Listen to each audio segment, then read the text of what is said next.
Garbo sa Pilipinas, Gipakita aton sa mabulukon nga pagbukas sa 30th SEA Games. Si Chona Carrion sa report. Bayang magiliw, perlas na silanganan. Gisugdan sa a cappella rendition sa lupang hinirang ni Lani Misalucha. Unya ang mga traditional nga sayaw sa nasod, apil na ang Sarimanok Dance. Mao kini ang pagbukas sa 2019 Southeast Asian Games sa Philippine Arena ni adtong Sabado.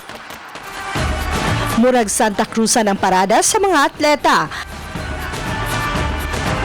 Ang mga muse, mga beauty queens sama ni na Miss World 2013, Megan Young, ug Miss Universe 2015, Pia Wurtzbach. Pagawas sa Philippine team. Nakasayaw si Pangulong Rodrigo Duterte, apil na si Senador Ronald de la Rosa. Present sab si Sultan Hassan al-Bolkiah sa Brunei nga niya sa nasod alang sa official visit og dunay duha ka mga anak nga atleta sa SEA Games. Ang presidente may nagsignal sa formal nga pagbukas sa SEA Games. I declare open the Southeast Asian Games.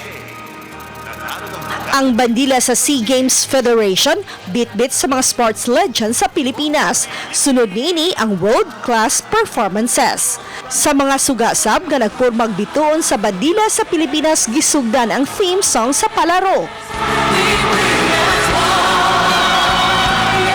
Unya ginagkutan ang kontrobersyal nga 48 million cauldron sa New Clark City. Apan dili di ay live, pre-recorded lang kuno ang pagdagot ni Senador Manny Pacquiao uban si boxing champ Nesty Peticio nga apil sab sa palaro.